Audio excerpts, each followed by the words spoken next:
कौन सी गलती की लक्ष्मण ने की भगवान राम ने दी सजाए मौत। भगवान राम के 3 भाई थे। तीनों भाइयों में राम के सबसे प्रिय थे लक्ष्मण। लक्ष्मण भी राम का बहुत आदर करते थे, इसलिए जब भगवान राम वनवास के लिए जाने लगे तो लक्ष्मण भी हट करके राम के साथ वन गए। लक्ष्मण ने हर सुख दुख में भगवान राम का साथ दिया। इसके बाद भी एक बार लक्ष्मण जी से एक छोटी सी गलती हो गई तो भगवान राम ने उन्हें मृत्युदंड दे दिया। भगवान राम की आज्ञा का पालन करते हुए लक्ष्मण जी ने जल समाधि ले ली।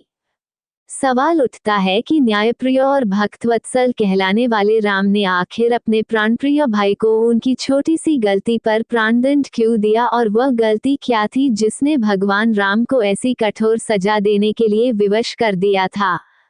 अजब शर्त से राम जी फंसे यमराज के जाल में। यमराज ये जानते थे कि भगवान की इच्छा के ना भगवान न तो स्वयं शरीर का त्याग करेंगे और न शेषनाग के अंशावतार लक्ष्मण जी। ऐसे में यमराज ने एक चाल चली। एक न यमराज सी विषय पर बात करने भगवान राम के पास आ पहुंचे। भगवान राम ने जब यमराज से आने का कारण पूछा तो यमराज ने कहा कि आपसे कुछ जरूरी बातें करनी है। भगवान राम यमराज को अपने कक्ष में ले गए। यमराज ने कहा कि मैं चाहता हूं कि जब तक मेरी और आपकी बात हो उस बीच कोई इस कक्ष में नहीं आए। यमराज ने अपनी बात को आगे बढ़ाते हुए कहा कि अगर कोई बीच में आ जाता है तो आप उसे मृत्युदंड देंगे। भगवान राम ने यमराज की बात मान ली और यह सोचकर कि लक्ष्मण उनके सबसे आज्ञाकारी हैं, उन्होंने लक्ष्मण जी को पहरे पर बैठाया। लक्ष्मण जी हुए मजबूर कर बैठे। ये भूल यमराज और राम जी की बात जब चल रही थी उसी समय दुर्वासा ऋषि अयोध्या पहुंच गए और राम जी से तुरंत अलने की इच्छा जताई। लक्ष्मण जी ने कहा कि भगवान राम अभी यमराज के साथ शेष चर्चा कर रहे हैं। भगवान की आज्ञा है कि जब तक उनकी बात समाप्त नहीं हो जाए कोई उनके कक्ष में नहीं आए। ये आपसे अनुरोध है कि आप कुछ समय प्रतीक्षा करें। ऋषि दुर्वासा लक्ष्मण जी की बातों से तह हो गए और कहा कि अभी जाकर राम से कहो कि मैं उनसे मिलना चाहता हूँ, अन्यथा मैं पूरी अयोध्या को नष्ट होने का शाप दे दूंगा। लक्ष्मण जी ने सोचा कि उनके प्राणों से का महत्व उनके राज्य और उसकी जनता का है। अपने प्राणों का मोह छोड़कर लक्ष्मण जी भगवान राम के कक्ष में चले गए। भगवान राम लक्ष्मण को सामने देखकर हैरान और परेशान हो गए। भगवान राम ने लक्ष्मण से पूछा कि यह जानते हुए भी कि इस समय कक्ष में प्रवेश करने वाले को मृत्युदंड दिया जाएगा, तुम मेरे कक्ष में क्यों आए हो? लक्ष्मण जी ने कहा कि दुर्वासा ऋषि आपसे अभी मिलना चाहते हैं। उनके हठ के कारण मुझे अभी कक्ष में आना पड़ा है।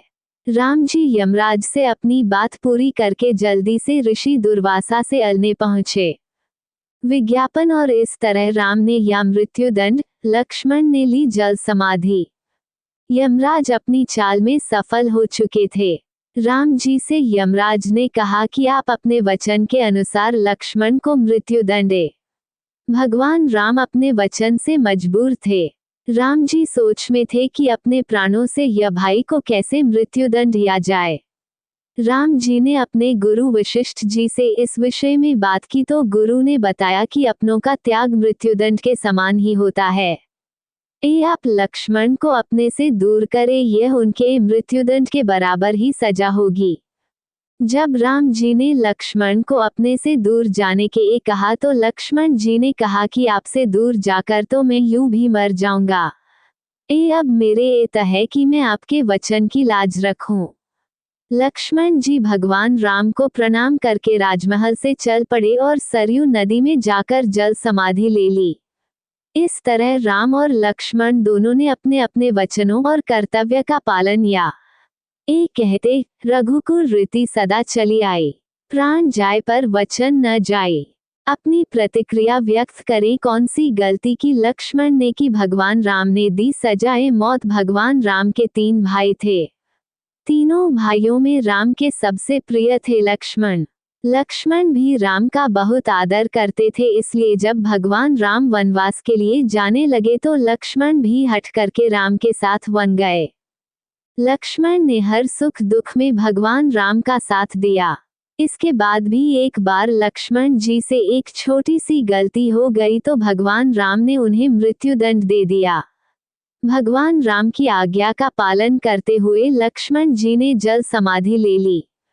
सवाल उठता है कि न्यायप्रिय और भक्तवत्सल कहलाने वाले राम ने आखिर अपने प्राणप्रिय भाई को उनकी छोटी सी गलती पर प्राणदंड क्यों दिया, और वह गलती क्या थी जिसने भगवान राम को ऐसी कठोर सजा देने के लिए विवश कर दिया था। अजब शर्त से राम जी फंसे यमराज के जाल में। यमराज ये जानते थे कि भगवान की इच्छा के ना भगवान न तो स्वयं शरीर का त्याग करेंगे और न शेषनाग के अंशावतार लक्ष्मण जी। ऐसे में यमराज ने एक चाल चली। एक न यमराज सी विषय पर बात करने भगवान राम के पास आ पहुंचे। भगवान राम ने जब यमराज से आने का कारण पूछा तो यमराज ने कहा कि आपसे कुछ जरूरी बातें करनी है। भगवान राम यमराज को अपने कक्ष में ले गए। यमराज ने कहा कि मैं चाहता हूं कि जब तक मेरी और आपकी बात हो उस बीच कोई इस कक्ष में नहीं आए। यमराज ने अपनी बात को आगे बढ़ाते हुए कहा कि अगर कोई बीच में आ जाता है तो आप उसे मृत्युदंड देंगे। भगवान राम ने यमराज की बात मान ली और यह सोचकर कि लक्ष्मण उनके सबसे आज्ञाकारी हैं, उन्होंने लक्ष्मण जी को पहरे पर बैठाया। लक्ष्मण जी हुए मजबूर कर बैठे। ये यमराज और राम जी की बात जब चल रही थी उसी समय दुर्वासा ऋषि अयोध्या पहुंच गए और राम जी से तुरंत मिलने की इच्छा जताई। लक्ष्मण जी ने कहा कि भगवान राम अभी यमराज के साथ शेष चर्चा कर रहे हैं। भगवान की आज्ञा है कि जब तक उनकी बात समाप्त नहीं हो जाए कोई उनके कक्ष में नहीं आए। ये आपसे अनुरोध है कि आप कुछ समय प्रतीक्षा करें। ऋषि दुर्वासा लक्ष्मण जी की बातों से तह हो गए और कहा कि अभी जाकर राम से कहो कि मैं उनसे मिलना चाहता हूँ, अन्यथा मैं पूरी अयोध्या को नष्ट होने का शाप दे दूंगा। लक्ष्मण जी ने सोचा कि उनके प्राणों से का महत्व उनके राज्य और उसकी जनता का है। अपने प्राणों का मोह छोड़कर लक्ष्मण जी भगवान राम के कक्ष में चले गए। भगवान राम लक्ष्मण को सामने देखकर हैरान और परेशान हो गए। भगवान राम ने लक्ष्मण से पूछा कि यह जानते हुए भी कि इस समय कक्ष में प्रवेश करने वाले को मृत्युदंड दिया जाएगा, तुम मेरे कक्ष में क्यों आए हो? लक्ष्मण जी ने कहा कि दुर्वासा ऋषि आपसे अभी मिलना चाहते हैं। उनके हठ के कारण मुझे अभी कक्ष में आना पड़ा है। राम जी यमराज से अपनी बात पूरी करके जल्दी से ऋषि दुर्वासा से अलने पहुंचे और इस तरह राम ने या मृत्युदंड, लक्ष्मण ने ली जल समाधि। यमराज अपनी चाल में सफल हो चुके थे। राम जी से यमराज ने कहा कि आप अपने वचन के अनुसार लक्ष्मण को मृत्युदंड दें। भगवान राम अपने वचन से मजबूर थे। राम जी सोच में थे कि अपने प्राणों से यह भाई को कैसे मृत्युदंड दिया जाए। राम जी ने अपने गुरु वशिष्ठ जी से इस विषय में बात की तो गुरु ने बताया कि अपनों का त्याग मृत्युदंड के समान ही होता है। आप लक्ष्मण को अपने से दूर करें, यह उनके मृत्युदंड के बराबर ही सजा होगी। जब राम जी ने लक्ष्मण को अपने से दूर जाने के कहा तो लक्ष्मण जी ने कहा कि आपसे दूर जाकर तो मैं यूं भी मर जाऊंगा। अब मेरे तय है कि मैं आपके वचन की लाज रखूं। लक्ष्मण जी भगवान राम को प्रणाम करके राजमहल से चल पड़े और सरयू नदी में जाकर जल समाधि ले ली। इस तरह राम और लक्ष्मण दोनों ने अपने अपने वचनों और कर्तव्य का पालन किया। कहते रघुकुल रीति सदा चली आई, प्राण जाए पर वचन न जाए। दोस्तों, आज का वीडियो यही तक है। आशा करता हूँ कि हमारा वीडियो आपको अच्छा लगा होगा। अगर हमारा वीडियो अच्छा लगा है तो वीडियो को लाइक कीजिए, शेयर कीजिए, सब्सक्राइब कीजिए, कमेंट कीजिए और सेवा करने का मौका दीजिए। अगले वीडियो में मिलेंगे।